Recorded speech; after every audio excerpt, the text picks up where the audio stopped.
收看《非诚勿扰》青春季，有请主持人孟非。大家好，我是孟非，欢迎大家，欢迎黄澜老师、陈明老师。《非诚勿扰》由港荣蒸蛋糕特约播出。港荣蒸蛋糕，我对你是真的。港荣蒸蛋糕好吃不上火，喝花生牛奶有好事发生。《非诚勿扰》由好事发生官银鹭花生牛奶指定播出。《非诚勿扰》由洋洋易贝纯羊奶粉指定赞助播出。洋洋易贝，营养一步到位。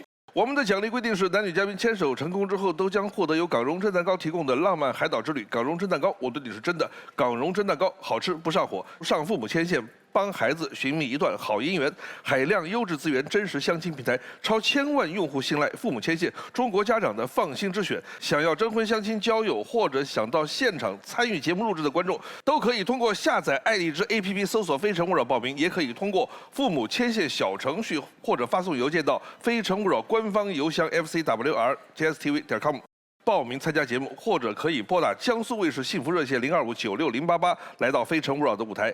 幸福生活，志享未来。下载爱荔枝客户端，追更《非诚勿扰》，还有海量节目内容和丰富互动玩法等你探索。爱荔枝客户端《非诚勿扰》专区已经火热上线，一站式集成了节目精彩内容、线上报名通道和丰富互动玩法，还有数字人小林在线分享爱情攻略。《非诚勿扰》腾讯视频全网独播，每周日晚21点，会员抢先看；每周二、周四上午11点到12点，我们《非诚勿扰》将在抖音、视频号、爱荔枝、微博4大平台准时同步直播，期待您的加入。有请今晚24位女大学生。有请长沙师范学院张淑晶、渤海大学胡亚妮。有请广东海洋大学王诗怡、武汉纺织大学何思琪。有请厦门南洋职业学院李佳妮、浙江传媒学院张清宇。有请南京艺术学院王玉婷、华东政法大学周叶仙。有请江苏第2师范学院季玉、浙江大学陈文慧。有请暨南大学张穗、长沙学院钱爱佳。西南民族大学马东科、南京航空航天大学金城学院叶宇轩。有请华中农业大学武明星、聊城大学吴梦娇。有请南京小庄学院张新奇、西南大学王树涵。有请南京传媒学院李可欣、苏州大学赵同欣。有请四川师范大学陈玉溪、山东工商学院江梦麟。有请东北师范大学张希晴、广州体育学院郭雨欣。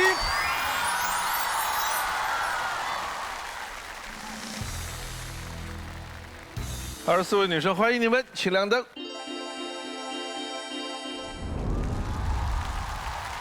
欢迎小林同学。嗨，我是导师小林，今天不查论文查心跳，看对眼了别矜持，不然回去写3000字论文，题目叫为何我还在单身。开始今天的节目，有请1号等嘉宾。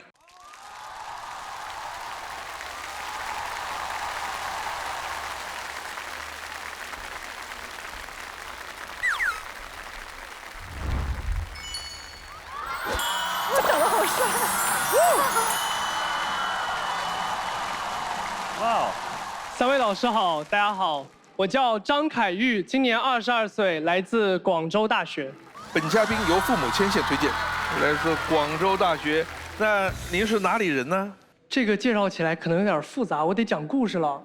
哦，您慢慢说啊。好嘞，就是我妈妈呢是籍贯是东北人，所以有时候我也介绍自己是东北人，但是他们从小就在兰州长大。哦，从东北去了西北。对。志愿大西北，然后呢，我又讲自己是西北人，兰州人，然后呢，我爸爸呢是江苏启东的，所以我的籍贯是江苏人。现在又在南方念书。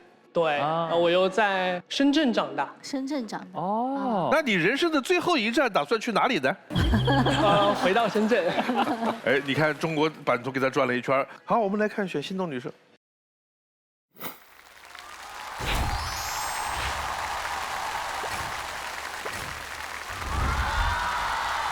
上去给心动女生戴手环。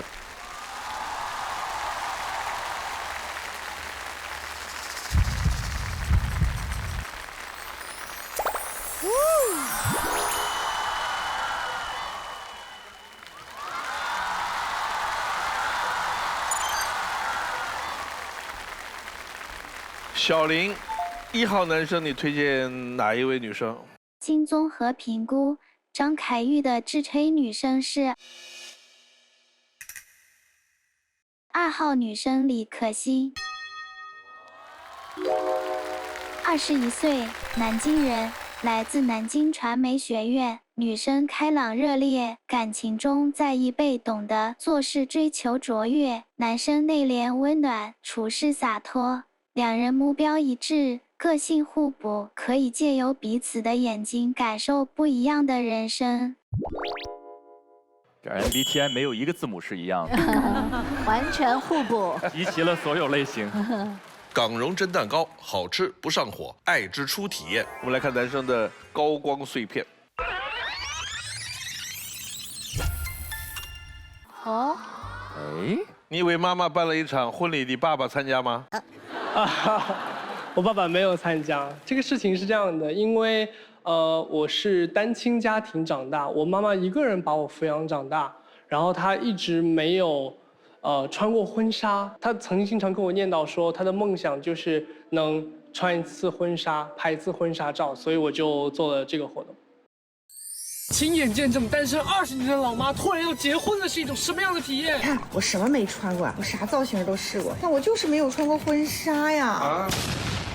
那好，你要结婚可以，那你好歹让我看一下后爹是谁吧。谁跟你说结婚一定要有？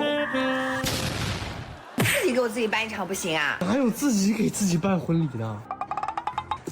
可我会给你办一场婚礼。1周后，我趁他上班，在家里布置了人生中第一个艺术装置。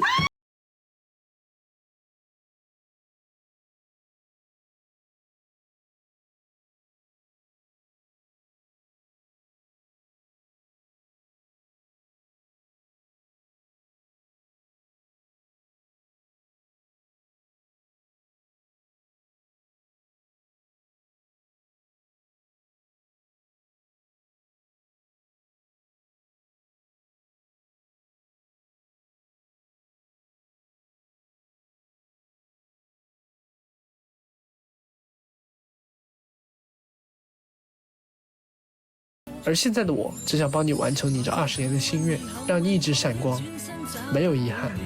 婚礼当天，雨却越下越大。妈说誓言的那一刻，雨却停了。人生哪有圆满？一定会有遗憾，对吧？我就是我的 Miss Right。我是听我儿子。爱人送的玫瑰很漂亮，爱人说的誓词很感言，但我们总忘了，不管什么年纪，只有先爱自己。我们的故事没有终结，一切的一切才是终身浪漫的开始。好感动哦！哇哦，这儿子没白养啊！谢谢。我想问一下，你是多大的时候知道你父母离异的事儿的？就是从我记事开始吧。这个事儿还有一个很有意思的事情，我记得很清楚。我小时候呢，我在妈妈的床头柜翻出了一本证书，那个证书呢是独生子女光荣证。我那个时候很小，我分不清什么是独生子女，什么是单亲家庭。我拿这个证，我就到学校跟同学说：“你看，我有单亲家庭光荣证，我很光荣。”所以我从小就没有感受到有爱的缺位。同时，我的姥爷对我也很好，他在我童年的时候，很大程度上承担了父亲的这个角色。这场婚礼什么时候办的？是在2年前的9月20号，就正好是我妈50岁的生日。你觉得你给妈妈办完婚礼以后，她有什么变化吗？她至少没有经常在我耳边念叨说我要结婚，我要办婚礼。对，至少没有、不再说了。对。哎，鲫鱼，我想就是夸赞一下男生，你是一个非常值得被爱，也是很会爱别人的人。所以我希望在你爱别人的同时，也接受别人对你的爱。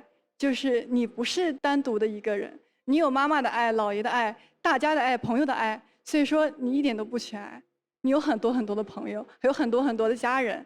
所以我觉得你很优秀。谢谢。在20号。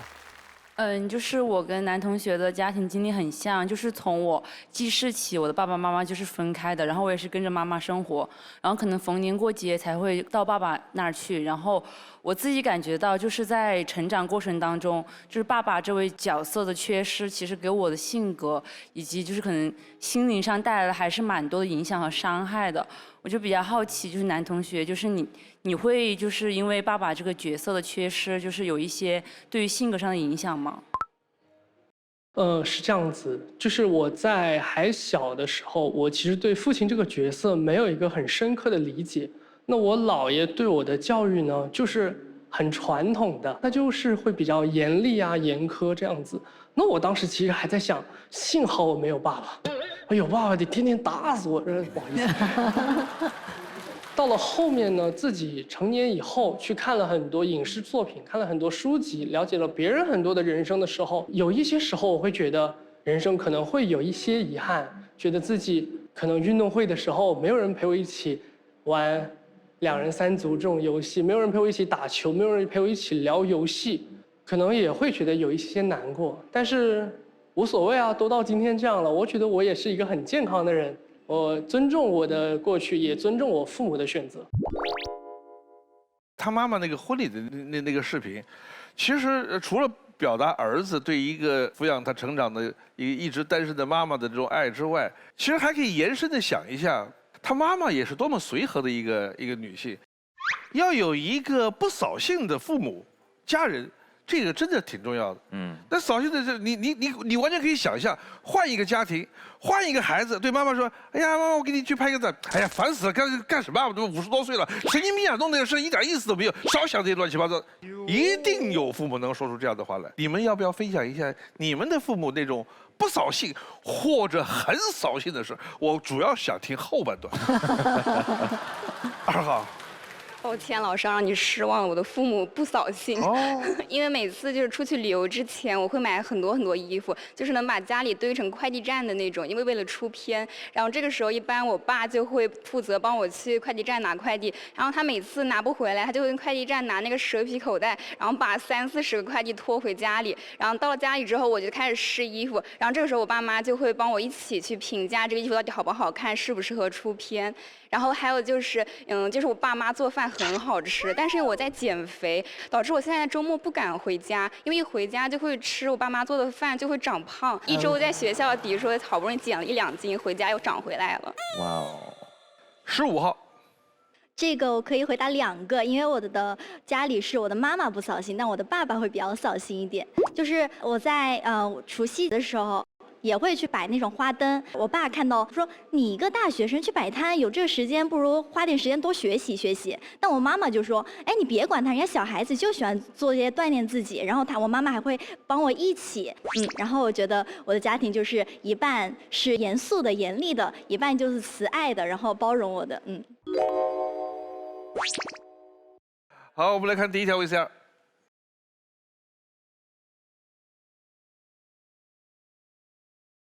03年男大学生不找父母要生活费，挑战100种兼职。大家好，我是张凯玉，就读于广州大学，即将去瑞士酒店管理大学奢侈品品牌专业就读硕士学位。截止今天，我的挑战已经完成了1/5。我将做一个大学生兼职从夯到辣的排名，分享我的经历，仅供大家参考。第一个，外卖员，这是我印象最深刻的一份兼职。外卖系统就像打游戏做任务一样，非常有意思。同行们虽然都不认识，但巨容易亲近，还发生过非常多有趣的小故事，所以综合我给到夯。下一个，卖花，这个跟人流量、审美，甚至是你的脸皮薄厚程度都有很强的关系。我居然一天只卖出了15块钱，而且还是在七夕的时候，我只能给到一个拉完了。下一个，拍视频。说到这个，我就要先分享一下自己的故事。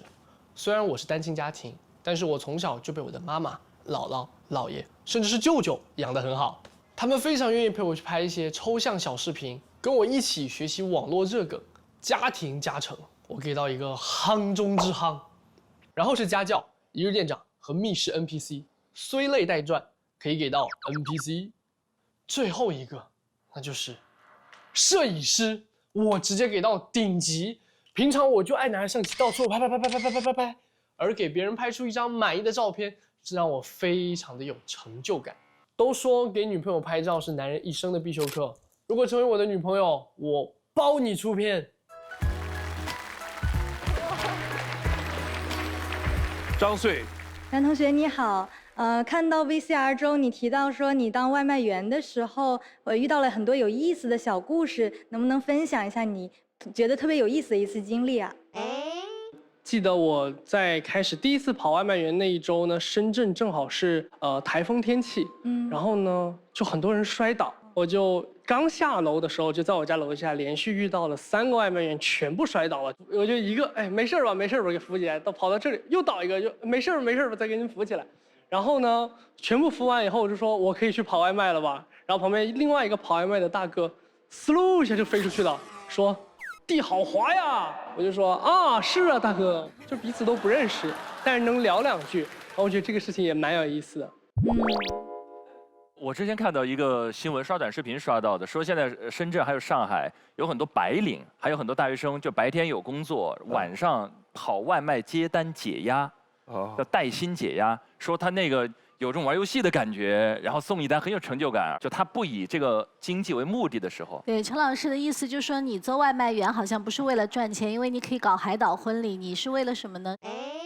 我其实，在跑外卖的时候也觉得非常的解压，然后我一个人骑着车，雨点和风打到我脸上的时候，我觉得夯爆了，真的夯爆了。然后，对，但是当然了，大家其实，在台风天的时候还是真的很辛苦，也就真的是很多人摔跤会受伤的。送到了几单呢？我那会儿有天气补偿，一单大概就是8块钱左右，然后我当天是送了120多块钱，基本上就10来单。女嘉宾有分享一下你们的兼职经历吗？11号。男嘉宾您好，就是其实你做过的这些兼职，有一些我也做过。就比如说送外卖，当时暑假的时候也是和我朋友一起，就是我骑车，然后呢才在后面接单。我们就是吃完晚饭之后就相当于吹风了，然后2个人一起送外卖。然后还有这个卖花我也卖过，这个真的是拉爆了，真的是分币不正，全是赔。这个真的，所以我看你这个我还挺有感受的。谢谢，回来就把花拿给我妈装饰了。是的，是的。17号。男同学你好，我也是做过比较多的兼职，比如说一些家教之类的。那想问一下你从这些兼职中，你觉得能学到些什么呢？好问题，我思考2秒钟。我觉得，其实它最锻炼我的地方是跟不同人沟通的能力，因为我未来选择的这个专业方向，可能更多会往销售的岗位上去碰。那跟不同人打交道要用什么方式，我觉得是最锻炼我的，在这个经历中。我刚才看了一下那个单子里边，如果我要去兼职，我第一个选择是上门喂宠物。因为这个可以不和人家打交道。孟老师不想做一下密室 NPC 吗？就可以戴各种面具。我没玩过。12号。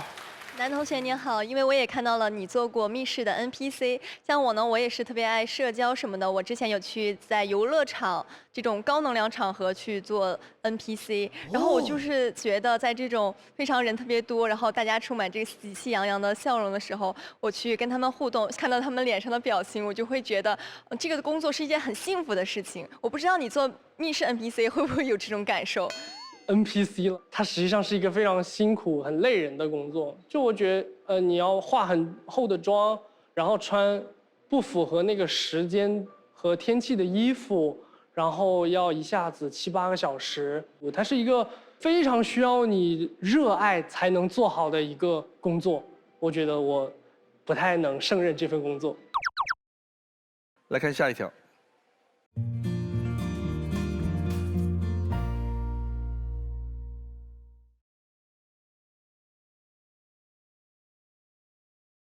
还记得我们是怎么认识的吗？你又提这个，我还记得当时在学校，想要加我微信，直到第6次才鼓足勇气让你闺蜜来加我。我这么勇敢迈出第一步，你还笑话我？没有笑话你，就是一段很美好的回忆。那后面还不是顺其自然就在一起了，也没有纪念日和表白什么的。我给你补过了呀，我当时专门开车从深圳去广州找你，然后还在副驾布置了花，带你去吃了漂亮饭，你不记得了？哎呀，当然记得啦，你还挺习惯照顾女生的，然后也会陪我去做很多我想做的事情，简直是闺蜜型男友。但是有时候我看你跟你那些女生发小，包括我的闺蜜都玩得很好，我也会有点不爽。为什么不爽？我把他们分得很开啊，在我这里朋友就是朋友，爱人就是爱人，而且我能给你的朋友圈打成一片，这难道不好吗？我不喜欢。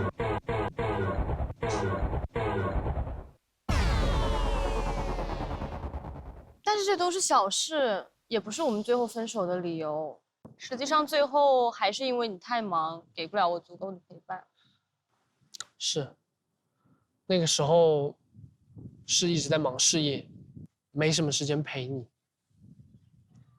不过好在也算是和平分手吧。祝你幸福，就这样吧。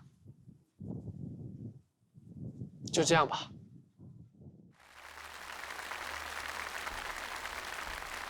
江梦玲，我想问一下男嘉宾，为什么会跟女朋友的闺蜜有很熟悉的关系？我们有时候一起在约那种大家一起的男友对象一起出门玩嘛，然后呢，比如一起吃饭的时候，她会比较介意我在饭桌上单独去跟她的闺蜜讲话。然后我的话是因为我从小是跟妈妈长大，然后我妈妈身边就是带我去见人啊、谈事啊，都是她的女生朋友们。我其实反而我觉得我比较明白跟女生的边界感在哪里，我知道哪些人是朋友，哪些人是爱人，是这样的。17号，男同学你好，那我想问一下你，就是在谈恋爱当中，那你会把你的女朋友介绍给你的兄弟们吗？还是说你可以认识他的朋友，但是你会有你自己的社交圈？哦，不会啊，我觉得可以跟女朋友一起去见不同的人，做不同的事情是很好的。然后就首先我的兄弟们肯定是会接纳他的，我也希望他可以接纳我的兄弟们、哥们儿们。你觉得呢？17号？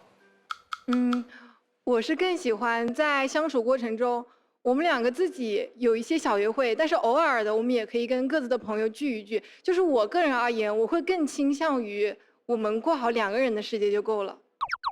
18号。大家好，我是18号女生叶宇轩，我来自南京航空航天大学京城学院，我的专业是市场营销，我今年也是在酒店行业实习。然后我想问你的问题就是，如果说以后工作上有压力，你会对对方的情绪价值，要求会比较高吗？我觉得可能会吧，因为彼此是非常亲密的人，对方最大的依靠。那我其实对这个还会有一些要求的。然后看到你刚刚说，就是可能会后续去瑞士读研。那如果说我平时生活当中，我突然有一件事情非常需要你，但是我们不是异地，是异国，这个应该怎么办呢？对呀，这确实是个问题啊！你今年大4，明年去读研。哎，你那个读研多长时间？1年嘛。对，1年。哦，就1年。那还好，1年嘛还好，这个时间还好。然后那边的时差是10个小时，7个小时，好像是7或者是8个小时。其实正好就是一个你们要下班了，然后我们刚起床还没上学的那个时间。对哦，他都卡过时间了。对。如果这个期限是1年，我觉得2个人经常视频啊，对，还有寒暑假呀，寒暑假呀，这个问题就不太大。是的。3号，同学你好，就是我能关注到，就是关于你是一个闺蜜型男友这件事，我觉得是因为有妈妈的影响。其实我很想问一个问题，可能这个问题有点尖锐，但是我就是很想问，就是如果说别人就是很介意你，就是因为长期跟妈妈一起生活，他觉得你可能是一个非常依赖妈妈的人，很想知道，如果你面对这样的言论，该如何回应？哦，理解，其实就是争议嘛。我其实一直以来从小到大受到的非议不少。那我对待所有的非议都是一个态度，就是如果你选择进入我的生活，成为我的朋友，成为我的伴侣也好，你自然可以知道我是一个什么样的人。那我自己这个人是问心无愧的。好的，好的，好的。最后一个问题，哇！哦，爆灯了！爆灯了！哇哦！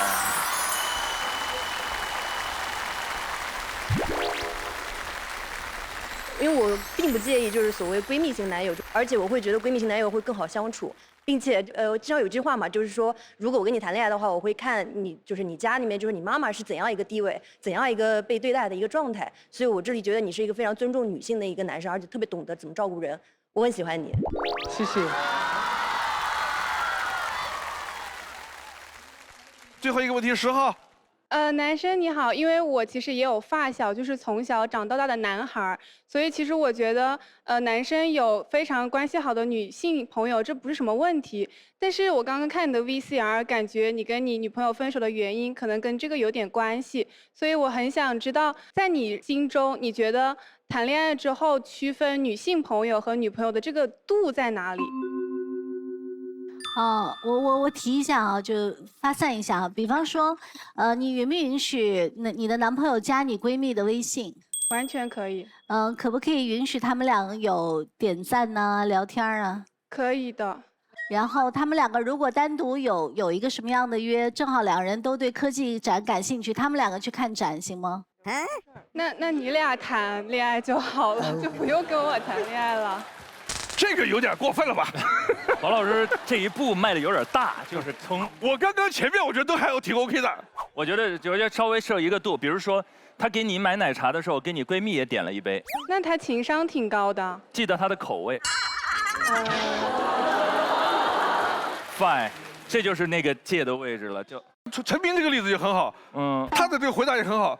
如果自己男朋友给我买一杯奶茶的时候，旁边有闺蜜，他买2杯，我觉得这就是一个很有教养的男孩。是。但是说，如果再多一句，哦，我就记得你爱吃草莓味的，这事儿连我都觉得稍微有点是有点夸张。现在留灯8盏灯，哇哦！来上去灭掉5盏灯。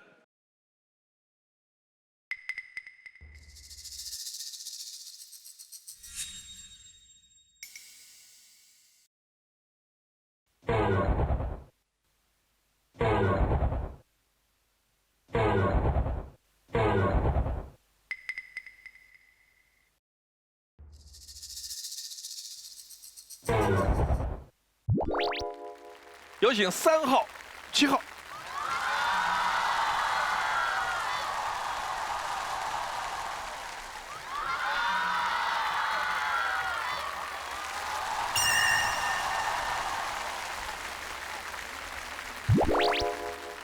有请18号。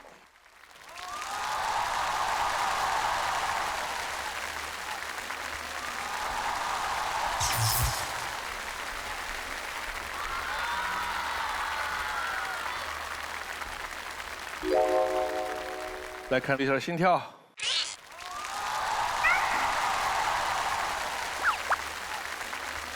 哇哦！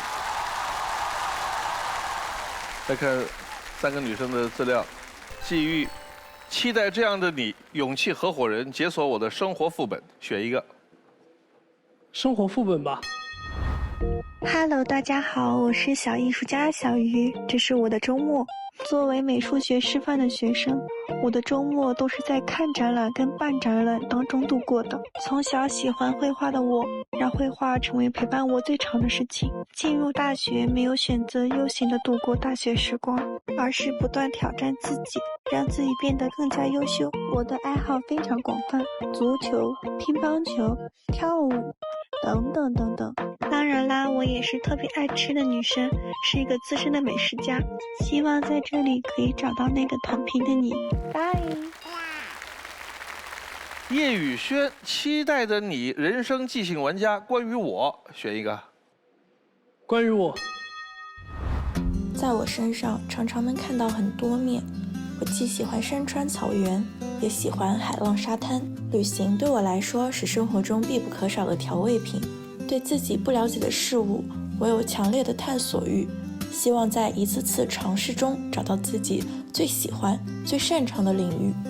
我的短期愿望就是养一只自己的小狗，周末可以开车周游周边的城市，总之，不管是和朋友聚会还是自己独处，我都乐在其中。希望未来的你能懂我的奇奇怪怪，和我合拍，我们一起共同进步。张新奇高能量站野餐 vlog， 一群人的浪漫。野餐 vlog。Hello， 大家好，欢迎来到新奇的 vlog。前几天一直在忙毕设，实在是太累，非常需要跟好跟4个朋友直播的晒太阳。就是位置够不上台阶，让我坐位置。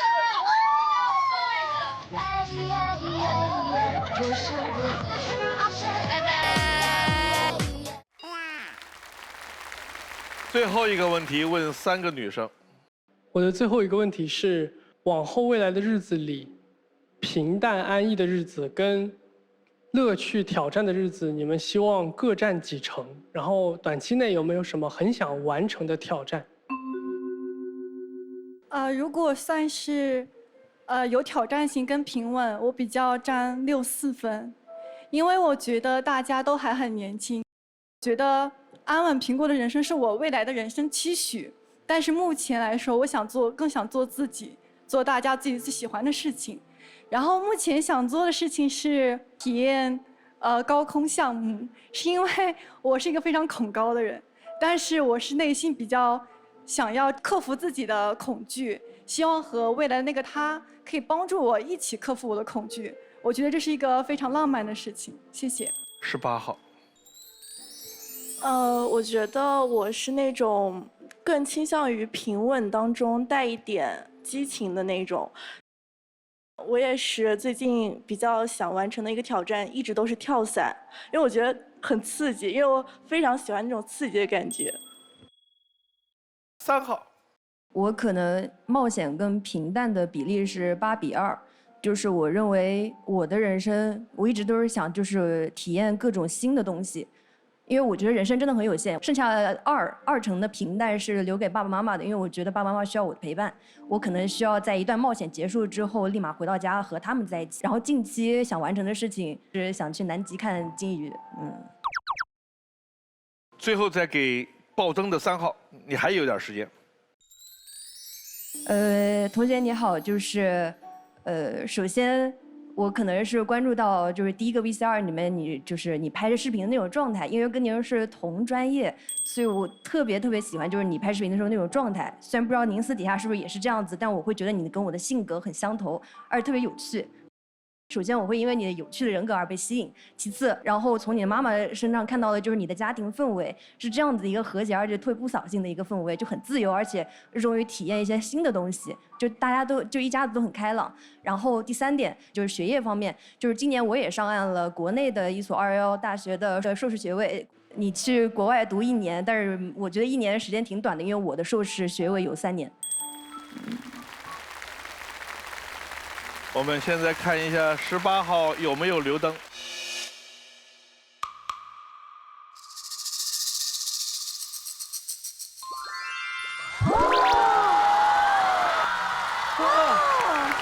中留灯了。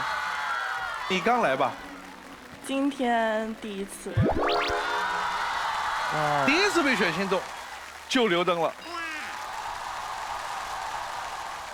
来，要做最后的决定了。3个女生，你签谁？想清楚，你的决定是。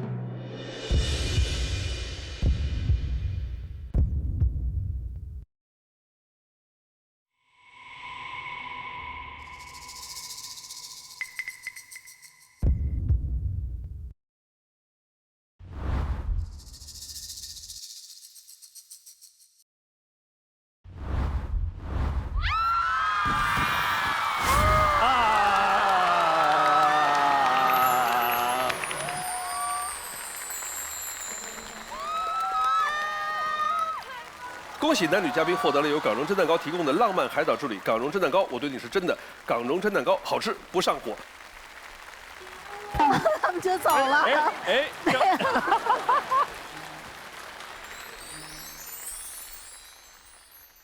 我第一眼看到心动留灯的感觉就是如释重负啊，就觉得啊，很感动，就是觉得自己很荣幸符合他的心动标准。因为我一直非常看重我的第一感觉，所以我就毅然决然地选择了坚持。他走向我的时候，其实他一开始也是往旁边走了一点点，其实当时会比较紧张，然后但是看到最终走向我，还是有一点如释重负吧。那今天一会儿去一起吃碗饭，然后如果你想今天正好这么漂亮，一直想打卡哪家漂亮饭店，然后我为你拍2张照片。可以的，可以的。OK。正式约会从一顿饭开始，从一束花开始。港荣蒸蛋糕，我对你是真的，让我们一起出发吧。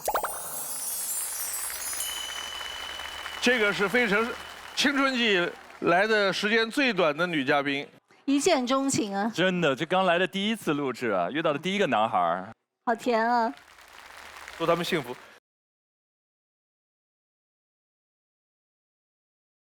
非诚勿扰》由港荣蒸蛋糕特约播出。港荣蒸蛋糕，我对你是真的。港荣蒸蛋糕好吃不上火。《非诚勿扰》由杨洋易贝纯羊奶粉指定赞助播出。杨洋易贝营养一步到位。有请下一位男嘉宾。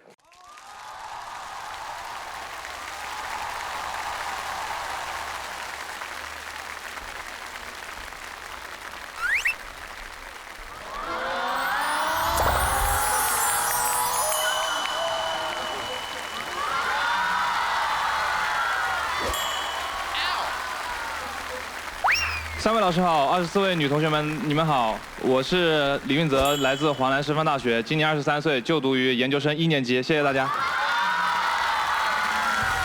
本嘉宾由爱理智推荐，我们先选心动女生。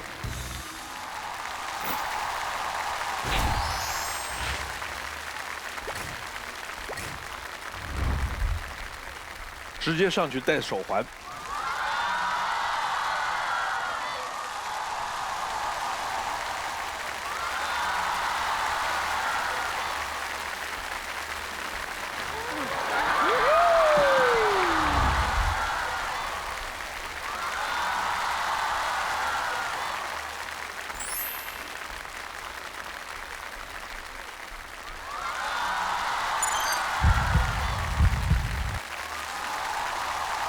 小林，2号男生推荐谁？经综合评估，李运泽的直推女生是21号女生赵彤熙。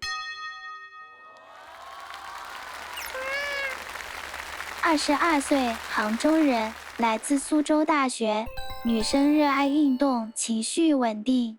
男生活力满满，浪漫果敢，请你们彼此多多关注，也许可以成为各自发光，也能互相成就的一对。港荣蒸蛋糕，好吃不上火，爱之初体验，男生的高光碎片。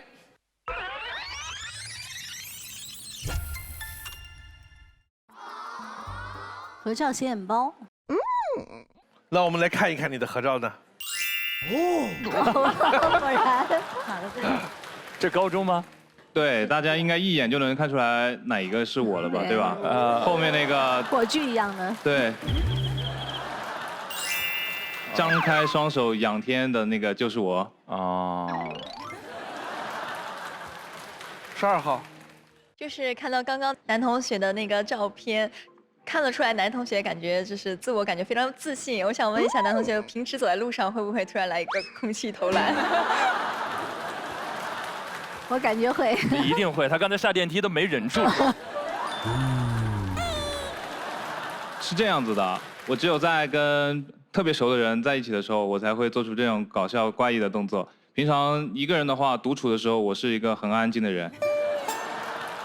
有没有女生愿意分享？你们有没有这种显眼包式的合影？有吗？2号，我有一张幼儿园的一张合照，然后我当时上的是回民幼儿园，这个穿红色衣服就是我。其实我不是回民，但是因为这个幼儿园离我家只有5分钟，所以去上这个幼儿园。然后我们穿的是56个民族的服饰，然后我穿的这个红色应该是云南的一个少数民族的服饰。哦，一般来说长得不是特别帅就爱做这种显眼包，他长得那么帅，其实已经犯不着了，对吧？对呀，帅的已经很显眼了。对呀。好的，那就看男嘉宾第一条问项。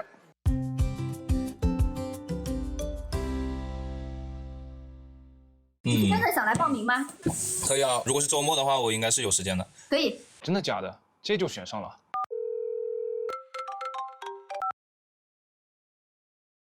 是吕映泽吗？我是《非诚勿扰》的导演，我已经到你校门口了。这么快？不是才面试完吗？导演你好。哎，你就是那个6块腹肌吕映泽啊，我替大家先摸了啊。哦，导演你别开玩笑了啊！导演，那我们今天怎么拍啊？不着急啊，你先带我们在这学校里面转一转，顺便给我介绍一下你自己。我叫李运泽，现在就读于华南师范大学微电子与固体电子学专业，研究生1年级。这里是我们的工位区，平时生活学习的地方。平常我们就在这里做原子、纳米级的模拟仿真实验。这些电脑屏幕上的原子晶格模型，我们需要反复调试参数，精准计算它的电学性能。有点无聊是吧？没关系，我带你去外面转转。相比于坐在实验室，我更喜欢在户外动起来。足球、游泳、健身、乒乓球，我样样都来。这种运动体能的积累，也让我在其他活动中游刃有余。我之前参加过很多特色活动，比如说100公里徒步湖南、粤港澳校友年会、寝室改造大赛，以及每学期的校园跑活动。平常也会参加很多校园社交活动来结识新朋友，也学会了很多新游戏。有机会我们可以一起玩一下。为了学习新技能，每周4下午我都在学校里的咖啡店当咖啡师。来，你的咖啡好了，尝尝看。本科湘潭大学，研究生华南师范大学南海校区，一个湘潭，一个佛山，都特别好吃。我先带你们云逛一下，鱼生、双皮奶、烧鹅。如果你来我这里玩的话，这些我都请你吃。很多人啊都评价我特别乐观积极，情绪稳定。我觉得这件事，我的爸爸妈妈功不可没。我们家家庭氛围特别棒，我爸是医院主任，我妈是护士长，他们平常工作很忙，但也会每天坚持给我做饭。他们特别尊重我的意见，甚至连生2胎这种事都会第一时间跟我沟通。导演，我已经介绍完了，咱们什么时候开拍啊？我已经拍完了。拍完了吗？拍完了，刚刚你说的时候我就拍完了。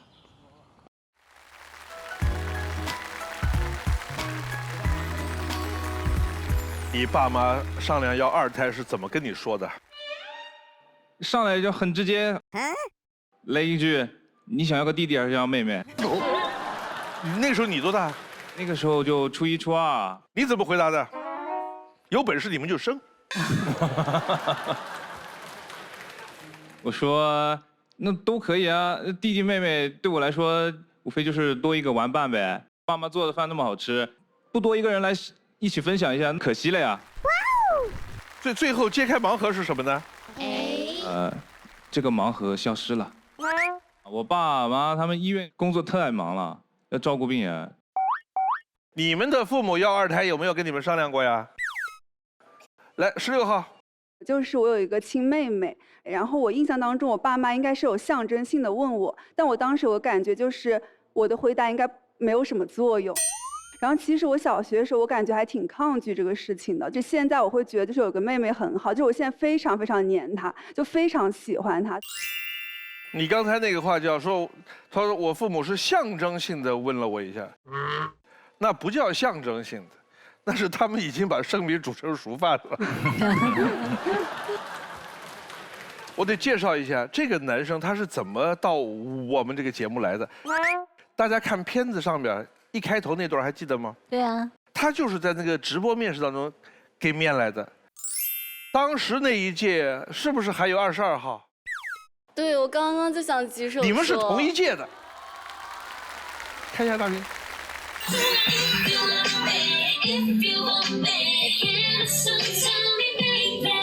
下面好多人都说你长得挺好看的，你在你们学校应该很受欢迎吧？没有。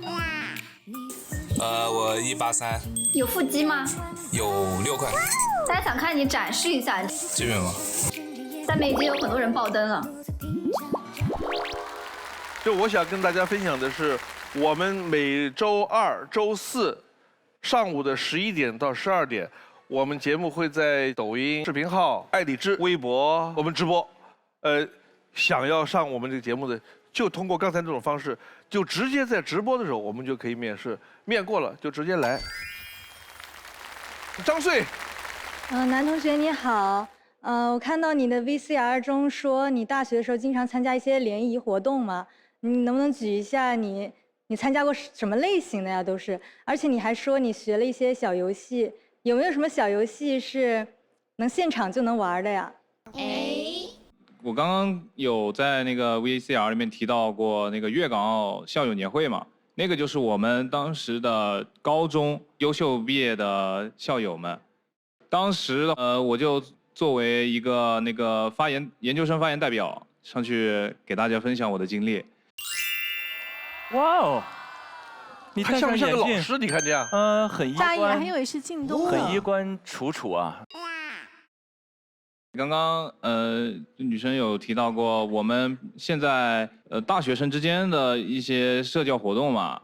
最近我就看到他们玩到一个很火的，叫做那个报纸拔河，有没有人听说过的？这个的话，主要就是在一张标准的报纸上开2个大洞，2个人的话把头钻进去，然后另一方的那个报纸它撕破了的话，这个一方就是输了，要接受惩罚。明白。那请2号心动女嘉宾跟我一起玩一下呗。哇哦！直接开始吗？来吧。哎呀！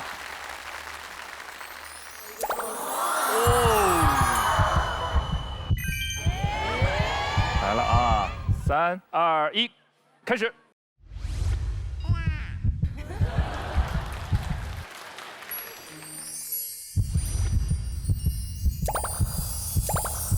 女生可以攻击，可以动脖子，对，防守进攻。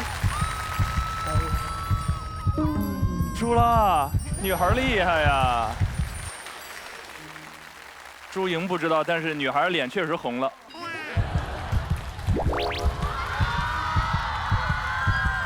好的，谢谢女嘉宾。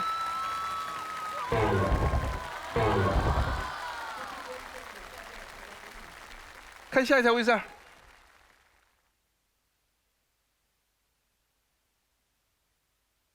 我印象最深的恋爱是在大2时期，我们是在朋友聚会上认识的。当时我们聊得特别投缘，于是我主动加了他的联系方式。从那以后，我们就经常一起跨城约会。后来他主动邀请我去参加他的同学聚会。下周我们班要聚会，你要来吗？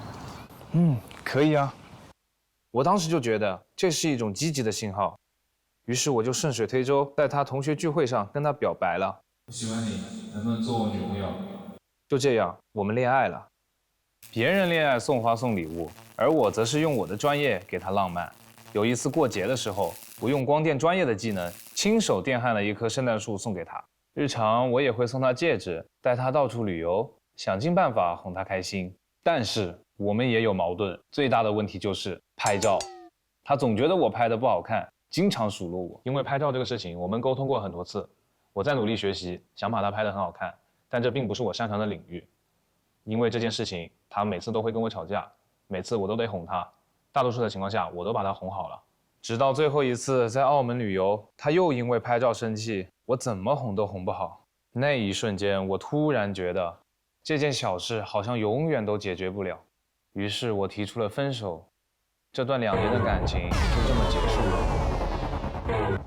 我希望我的下一段感情可以互相理解、互相包容，也能够走得更远。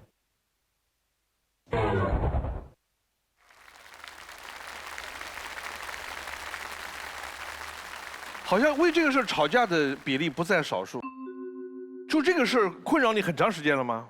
对这个事情，因为我跟她恋爱了有2年嘛，人家确实是一个比较好看的女生，我也在努力提升自己的技术，从内心底出发，我想给她拍出好看的照片，但是可能因为审美不在同一个层次上吧，我可能审美层次比较 low。我觉得这样一件小事，我跟他5次3番的提出来过，我们进行了沟通，可是他最后还是没有体谅到我。但是人家那个手工做的多好啊，会拍照的人多的是，但是会做那个的没几个呀，对不对啊？是啊。24号。我想问一下男嘉宾，为什么会选择在女生的同学聚会上去对对方去进行一个表白？显眼包呗。是这样，就是我也是一个很外向的人嘛，我喜欢的东西我会努力去追。当时跟他有在社交媒体上面聊天，也有几个月，我认为我们的 level 已经到那个程度了。当时那个大学同学聚会也是一个比较私人、关系特别好的同学才会来，我觉得他在给我释放一个心动的信号，我需要迈出这一步。14号。男同学你好，因为我觉得表白这件事情对于我来说是一个比较私密的一个行为，我就算是关系再好的朋友，我也不希望有其他人在场，所以我也想知道，当时你跟你前女友表白的时候，有提前跟他沟通过一些他的想法吗？会有一些旁敲侧击的一些手段嘛，但是你刚刚说的那个话的话，我不敢苟同。像这么大的舞台上，如果我最后跟你表白了，你会接受吗？最后一个问题，12号。你好，男同学，就是我刚刚也看到你说你跟你前女友老是因为拍照这种事情，然后进行一些纠纷、吵架，但是在你口中，你就说老是因为这种小事导致你们俩闹矛盾。你有没有想过，在女生的心中，她可能认为这不是一件小事？因为我很爱拍照，但是你却一直解决不了我心中你拍的不好看的这个顾虑。我觉得你要做到的是解决事情，而不是去解决。你提一个方案怎么解决？比如他认为你拍照不好看，那你这个时候可以去给他找一个摄影师，你让他这个摄影师专业的事情交给专业的人去干，他心情好了，你自然心情也好了，你们俩就不会产生这个问题了。情侣2个人出去旅行，一路走一路拍一路玩，你们2个人出去旅行的过程中，一直有一个从头跟到尾的，是不是对这种感觉是不是有点不舒服？黄澜，你作为一个女人来讲，对，就是2个人出去玩，像他说去澳门，他的时间也是时间，然后在2个人玩的时候，女朋友拍照就得找一个人专门给女朋友拍，那个男生干嘛呢？但是可以做到学习呀。因为他自己知道他的拍照技术不好，他可以在旁边学习，他看摄影师是怎么进行这个构图，你可以去教这个女朋友该摆什么动作。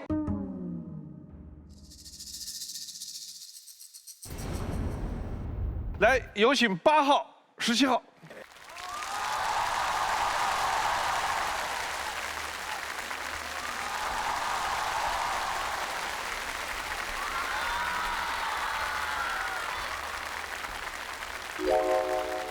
有请2号。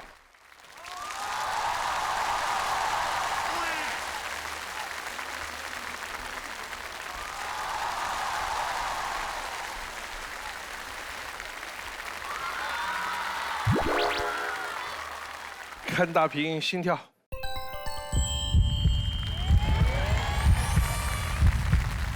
我们来看一下女生的基本资料。田爱嘉，野生选手，同频的你，不一样的我。我选择3，不一样的我。在辩论场和模拟法庭上，我逻辑清晰，能言善辩，也曾拿下湖南省大学生模拟法庭2等奖、校赛冠军和最佳辩手，看上去就像个很厉害的吵架能手。但其实我真正的性格和场上的我大相径庭。私下里，我是个会撒娇、会搞怪，也很温温柔柔的小女生。在感情里，我从不爱争输赢，甚至在真正的争执里，我从来都没吵赢过。我不喜欢冷暴力，也不喜欢针尖对麦芒的争吵。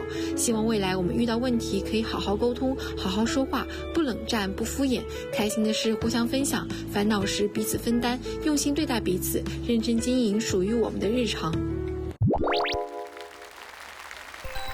李可欣，我的使用说明书。大家好呀，我叫李可欣，也可以喊我 like 欣，是一名大3编导生。我来自江苏南京，没错，就是没有任何一只鸭子能够飞出去的南京。形容我呢，热情、开朗，还充满好奇心，喜欢观察记录一切美好的事物，也享受在镜头中创造我的美学世界。我喜欢让自己忙到停不下来，朋友都说我是高能量人格。我热爱旅行、拍照、打卡各种减脂餐与健身房。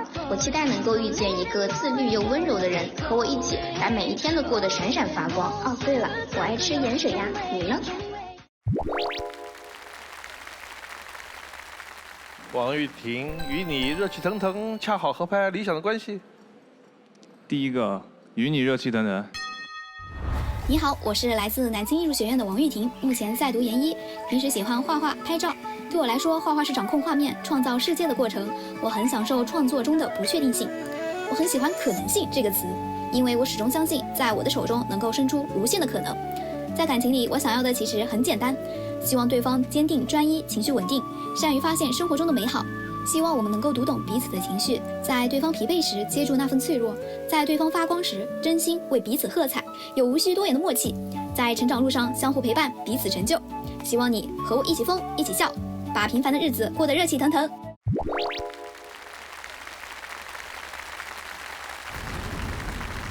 最后一个问题问3个女生。孟老师，我就能不能我跳过这个环节，我选择与女生对视10秒，我可以，我们搞服务工作的。哇！你上去跟每个人对视10秒是吧？去。哦，眼睛给答案。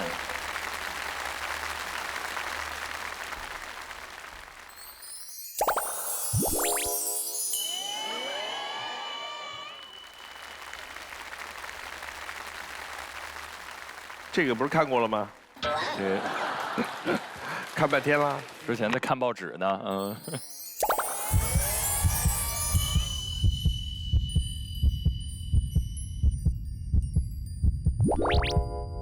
啊。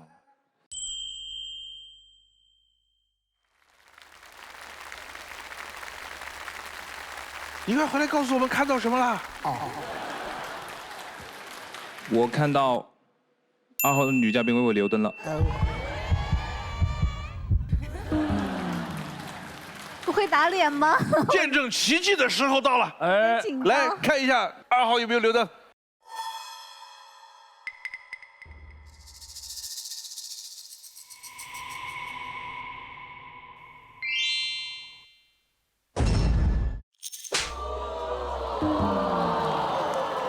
哎，我的天！我觉得说这个话的时候很帅的。什么叫贴脸开大？就是这个意思，贴脸。灭灯的原因是什么？能告诉我们吗？首先很感谢男嘉宾，就是一直在坚定的选择我。但是你可能不是我喜欢的类型，我喜欢更加沉稳、话少一点的男生。谢谢。谢谢谢谢。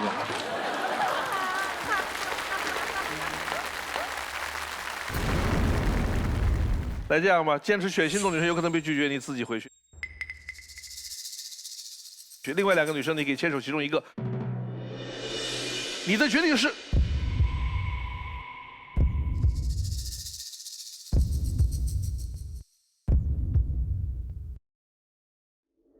我决定是继续坚持我第一选择。Oh my god！ 2位女生请回。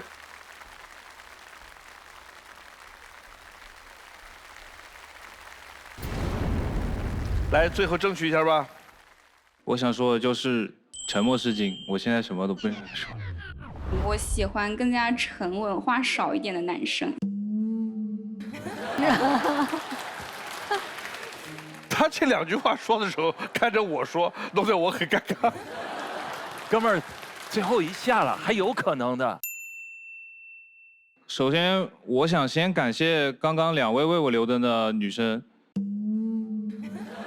我觉得在爱情里面，或者说在与人相处里面，勇敢的第一步是值得被任何人尊重的。再一个的话，你可能看到的在舞台上的我，不是完全的我。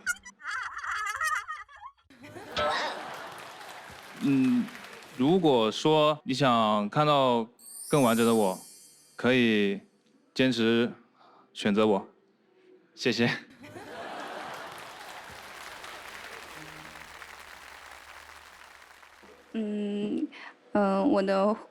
还是很抱歉，不好意思。我也救不了你了。谢谢孟老师，谢谢女同学。好，再见。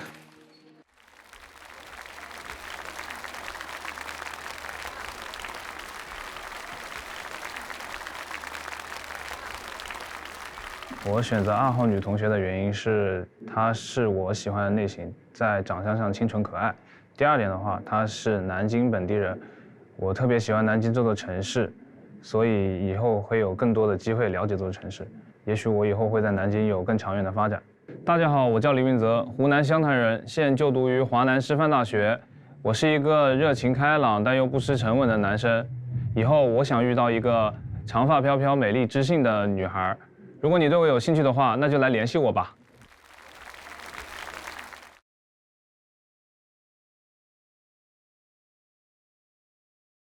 有请下一位男嘉宾。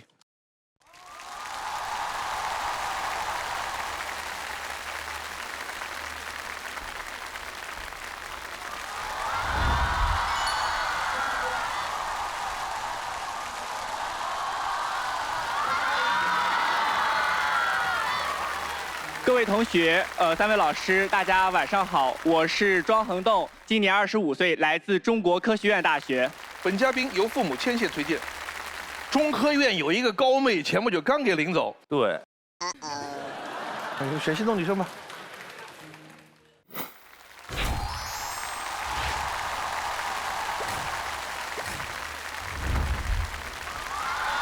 直接过去戴手环。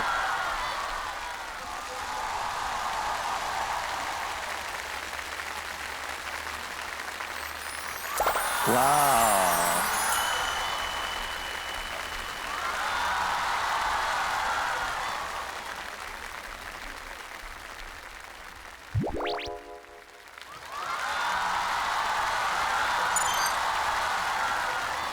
小林同学，3号男生推荐谁？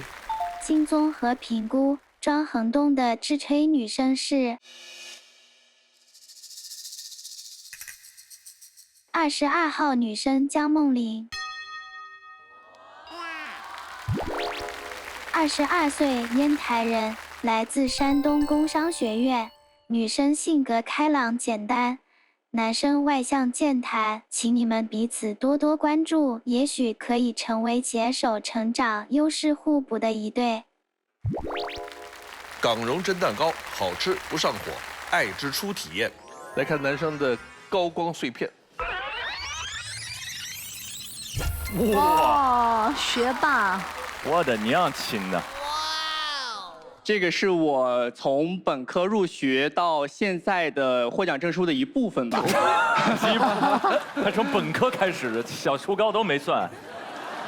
一方面是课程的成绩，另一方面就是在课余的时间里多会去参加一些竞赛类的项目，比如说专业类的吧，就是英语、数学、数学建模、物理等等这些竞赛会参与一下，体验一下，重点是体验一下就拿这么多奖。运气比较好吧？你看看这学霸现在，我看还有什么创新大赛，还有志愿者，还挺丰富的。对，大创吗？然后科创类的比赛的话，我们主要参加的是互联网加、挑战杯，还有节能减排，诸如此类的项目。他刚才说的几项都是高校园里最顶级的，互联网加呀、大创啊。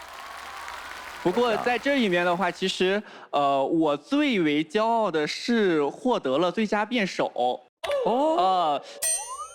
最开始的时候，我是看咱们非常经典的一个辩论赛，就是钱是否是万恶之源。然后到后面是看陈明老师的，之前有一个是那个世界是悲剧还是喜剧？老友赛的比赛。是的，是的。所以也是通过辩论队这么的一个途径吧，我了解到了一些讯息，促进了我后续的成长。所以辩论对我来说的意义其实也是比较非凡的。7号机遇。就是我刚刚听到看男嘉宾的 MBTI 是 ENFJ， 你参加过很多的活动项目，所以你会从你这些活动项目当中汲取你的社会人脉，有吗？对。对，因为我同时也是一个 INFJ。我在学校期间，我目前就读大2，我参加的由学校发起的活动已经有超过130多项，然后目前累计志愿时长超过600小时，所以我同时获得的证书也是超级多。我觉得抓住机遇真的很重要。我在看7号讲话的时候，旁边6号一直在讲。情绪价值给到。男嘉宾说话他没点头，7号说话他在旁边捧场王，我感觉。捧哏。我觉得机遇要是跟男嘉宾在一起，他们俩住的屋子不用铺墙纸，全部都是奖状。那能荣誉就是说打扑克，1对王4个2。我们来看男嘉宾第一条片子。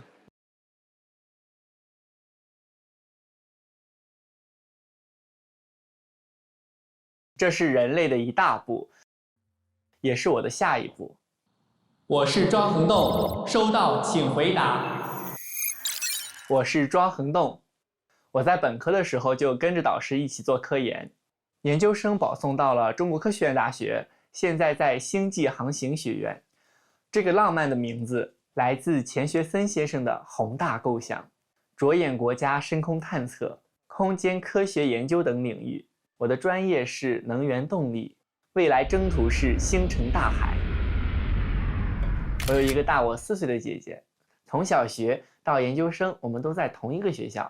她是我的玩伴，同时也是我的引路人，让我最大程度地减少了在求学路上的信息差。不过，身边有个优秀的姐姐，真的让人压力很大。我需要把这种落差当成动力，激励自己。硬核的专业当然少不了硬核的比赛，比如设计飞机。人的潜力来自于无限的想象力，而想象力是基础科学的启发，所以科幻小说和电影是我的最爱。AI 现在是很多人生活中的助手，查资料、列提纲、数据粗算，很多人都会直接交给 AI 处理。但是 AI 呢，它也存在一些问题，我们是要把它当成一个合理的工具去使用的。避免自己被 AI 化，其实是为了更好的使用 AI。如果可以，我也愿意做你的 AI， 给你陪伴，替你分担。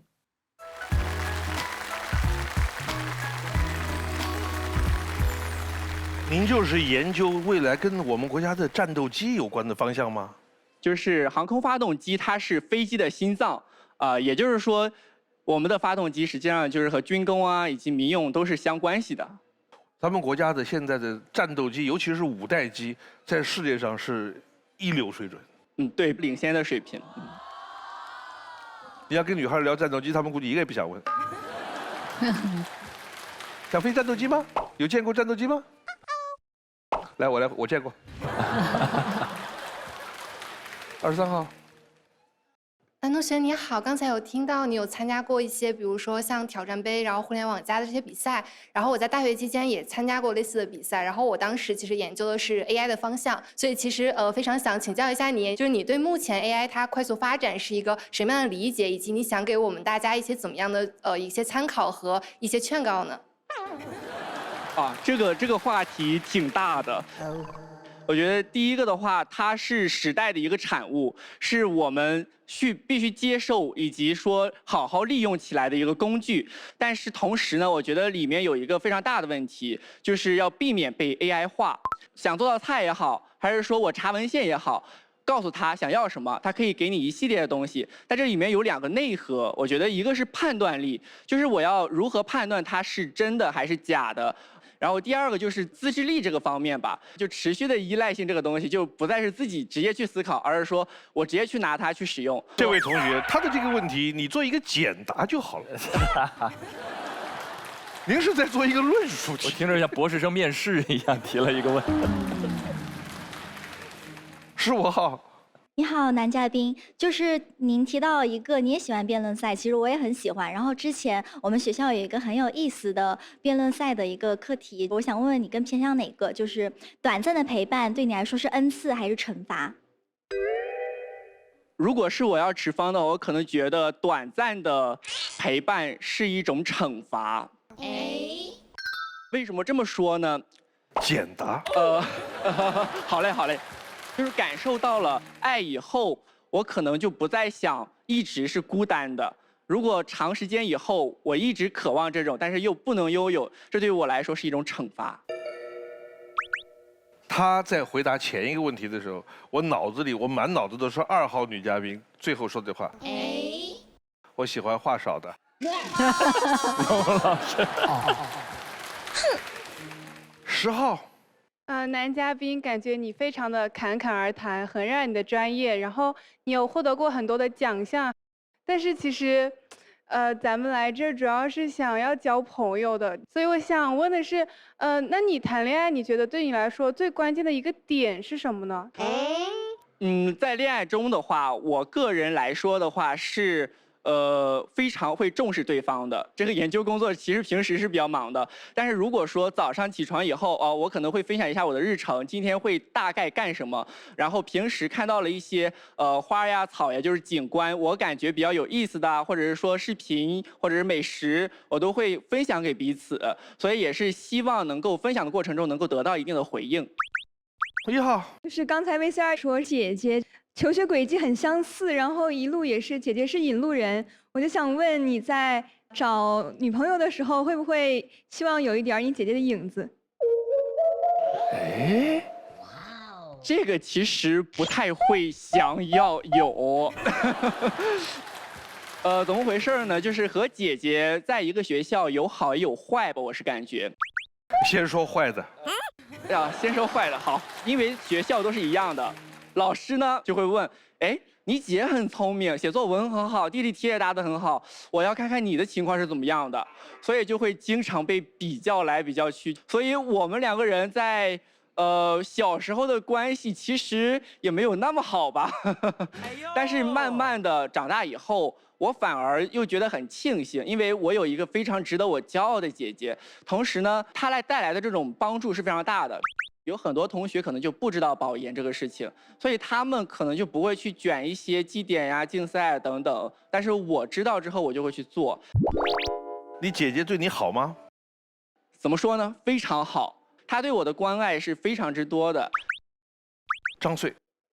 男同学你好，你和你姐姐关系这么亲密的话，你谈恋爱的时候会不会告诉你姐姐呀，就是让她参谋参谋啊，或者是让她当个军师什么的？我觉得这一块方面的话，军师应该算不到，他们只会感觉到很开心。我们来看下一条片子。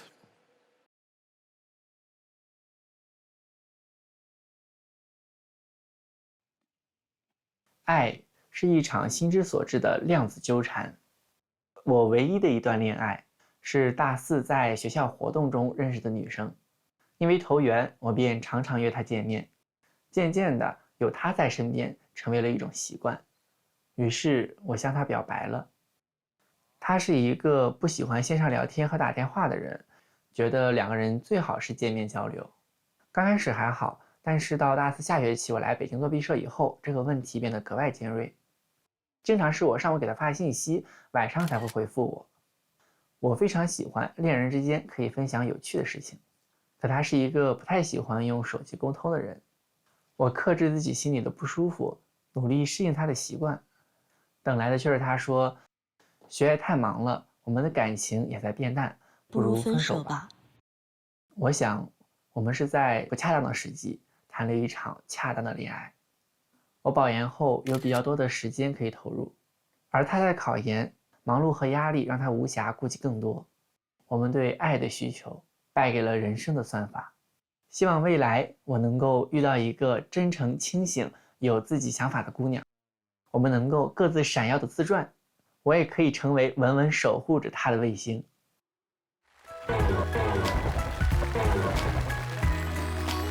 16号。男嘉宾你好，就是我比较好奇，就是你理想中的一天是怎样的？你可以描述一下吗？我个人的话就比较喜欢做计划，就是真人的一个特性吧。我会在前一天的晚上考虑清楚第2天要干什么。我最开心的一件事情就是说，我做完这件事情之后，我可以在第2天就是做一件打一个勾，做一件打一个勾，非常有成就感。如果说这一天因为其他的事情没有完成，有一点沮丧，但是我觉得更多的可能是要总结为什么没有完成这个样子。明白，好，谢谢。11号。男嘉宾你好，就是在你的谈话中感觉到你是一个就是很有计划性的人，所以你会建议你未来女朋友去比较就是休闲啊随意一些吗？或者是你们约会的时候也会就是说计划好一定要去做某些事吗？在这一点上的话，我个人是觉得两个人在一块儿的时间，无论是做什么，只要两个人开心，两个人在一起很舒服的一种感觉，计划反而没有那么重要了。所以我感觉对方是 P 人还是 J 人，这个不是一个很重要的事情。谢谢。12号。你好，男同学，我想问一下，就是你对于你心中你认为浪漫的事情是什么样？这个问题确实值得我思考啊。你只需要浅浅的思考一下。比如你和你的女朋友要出去约会，你觉得做什么事情会让她觉得这事情很浪漫？这个确实我没有太想到。哎呀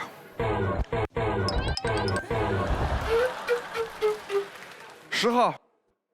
男生你好，刚刚看你在那个 VCR 里面说，你跟你那个女朋友分手的原因是因为对方没有及时给你提供情绪价值。那你在恋爱当中会及时给女朋友提供情绪价值吗？我想先做一点点小的解释，就是不是说他没有给我提供情绪价值，是很长的一段相处时间里，就比如说我们异地以后吧，上午发的消息，他到了晚上才会回复，甚至说第2天才会回复这个样子。这个地方会让我觉得，有一点难受，因为我是一个需要得到回应的人，这个样子。那么在他难受的时候呢，我会尽可能的去逗他，比如说他比较喜欢看蜡笔小新、樱桃小丸子之类的，我会陪他一起看。同时呢，会买点花、买蛋糕，一起出去玩来解决这个问题，尽可能的让对方开心吧。6号。男嘉宾你好，你和你女朋友就是这样子异地的这么一种情况，你的解决方案里为什么就没有说你从这个地方奔波到她的城市去找她呢？对呀。因为我看 VCR 里说，你的女朋友是一个前女友是一个非常喜欢见面的人，你的一些点外卖呀啥的，其实都是一些次要的解决方案。我感觉有2点原因，第一个是我大学的这个阶段来说，没有什么收入，经济其实还是蛮重要的一点吧。第2个问题就是，当时我也是在做毕设的一个阶段，也是有一点，实在是难以去拿出来这个时间。第一是没有时间，第2是没有钱。现在经济问题有没有解决？现在的经济问题解决了。时间问题呢？时间问题是 OK 的，周6、周天都没有问题。最后一个问题，14号。我想请问一下男生，你是更偏向于那种细水长流、平平淡淡的感情呢，还是更偏向那种很有激情、轰轰烈烈的感情呢？我可能更偏向于一人一信一马车，就是慢慢的这种谈恋爱的感觉吧。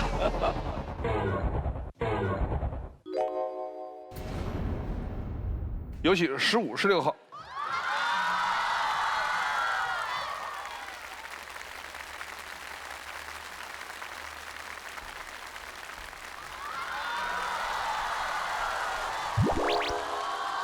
我们来看一下女嘉宾的资料。陈文慧，内心的旷野，生活盲盒，哈哈哈。选一个。我选第1个吧。大家好，我是陈文慧。认识我的人会说我是一个慢热的人，初次见面会有点腼腆，话不算多，但熟了之后你会发现，我心里其实装了不少好玩的东西。有时我享受一个人待着的时间，在咖啡馆自习一下午，或者在草坪晒太阳，听风吹过的声音。但我也喜欢热闹，和朋友在一起，我总是笑到停不下来。我学心理学，所以习惯观察，也擅长倾听。我相信每个人心里都有一片别人看不到的旷野，而我一直对这片旷野保持着好奇。平时我爱好跳舞，这是我觉得自由的方式。我还喜欢滑板，因为会滑板的人看起来真的很酷，所以我正在努力学习中。如果要说期待的人，大概是一个身上有少年感的男生，有自己想去的地方，有自己专注的事情，然后我们可以并肩行走，一起变成更好的彼此。周叶先，我讨厌的，我在意的，我喜欢的。我讨厌的。讨厌没有责任心、没有担当的人，因为和这样的人相处容易被甩锅。最后一个问题，问2个女生。我想问2位同学，如果2个人在一起，你们觉得最治愈、最加分的一件小事是什么样子的？我觉得可能是记住对方说过的一些细节，是我很无心说过的话，但是在未来的某一天，我发现你记得它了，然后实现它，我觉得这可能会让我很感动。你觉得他说的怎么样？我觉得非常符合我内心的设想。你为什么不把这句话刚才回答12号那个问题呢？这不就是一点浪漫的事吗？记住了别人无意中说的一句话，这就是一点小小的浪漫。就是有行动力吧。就比如说我今天想要一个什么东西，或者是我今天肚子痛，然后突然间他说我就在楼下给你买了药，然后下楼这种。哇，我们来看心动女生有没有留灯。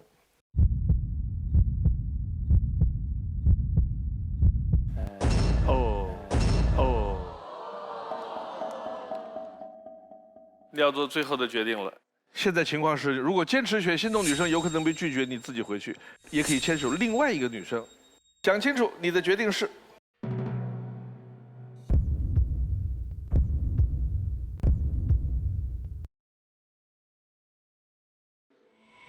我想我目前还是有能力可以做到非常有执行力的人。哇！耶！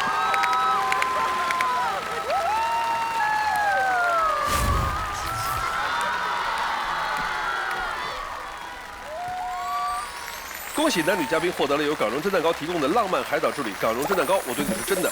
港荣蒸蛋糕好吃不上火。我选择男嘉宾的原因是觉得他很优秀，然后在舞台上的表现很真诚，然后我觉得他应该在现实生活中是一个比较有责任心、有担当，然后有上进心的人。